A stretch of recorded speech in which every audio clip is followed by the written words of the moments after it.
Bonjour gang.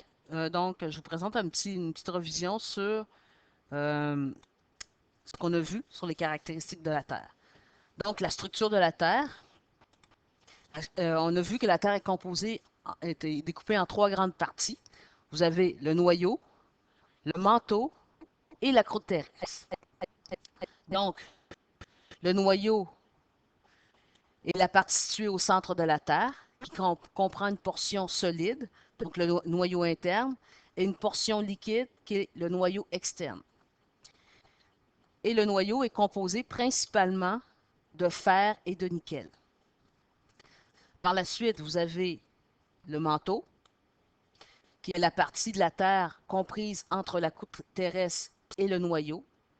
Il est formé d'une couche de roche solide, donc le manteau supérieur, près de la croûte, qui elle est située près de la croûte terrestre. Au-dessus, au-dessous, donc en dessous, les roches sont partiellement fondues et ressemblent à une pâte épaisse, donc on a le manteau inférieur. Et pour finir, on a la croûte terrestre qui forme les continents, donc les croûtes continentales et le fond des océans.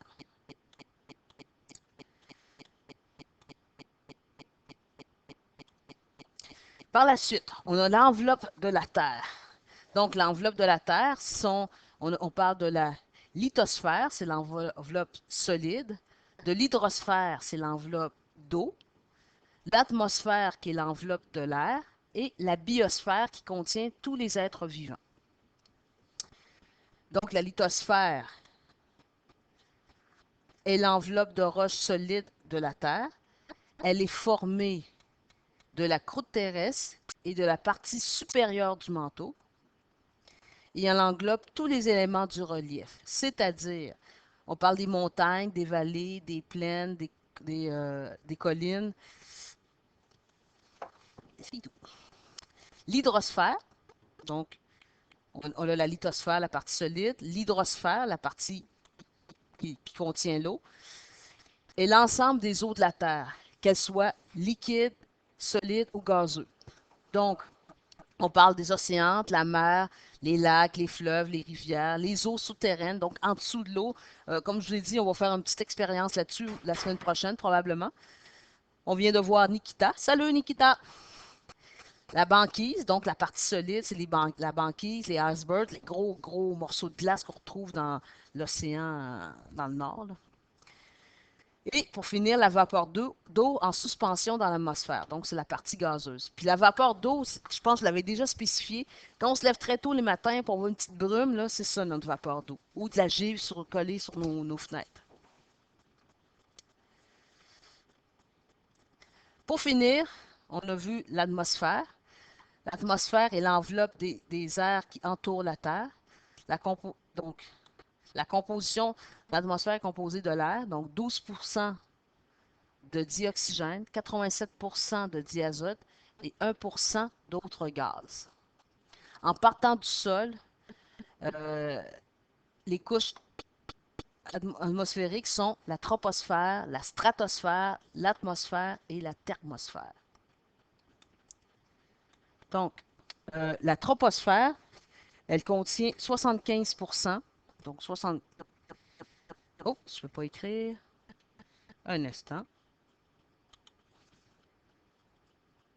Donc, 75%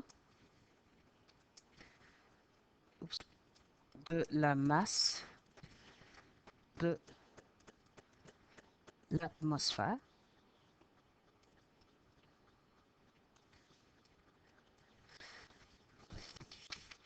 La troposphère, c'est là que ce... Donc, la troposphère, c'est la couche d'ozone. La couche d'ozone nous protège du soleil. Donc, si la couche d'ozone épaissit, il va y avoir un réchauffement de la Terre très important. Euh, Même, on vous encourage à mettre des lunettes de soleil l'été parce que les rayons du soleil qui sont bloqués par la couche d'ozone peuvent aussi endommager vos, euh, vos yeux. OK, donc la stratosphère, donc la couche d'ozone et les phénomènes météorologiques, donc la pluie, la neige, ainsi de suite. La mésosphère, c'est là que se retrouvent les météorites. Donc, exemple des planètes qui explosent, les morceaux arrivent vers la Terre, puis paf, ils rentrent dans la mésosphère. Et pour finir, les aurores boréales qui se trouvent dans la thermosphère. Donc, les aurores boréales, c'est les belles couleurs que vous voyez, vert surtout en Abitibi. OK, c'est beau. À plus tard.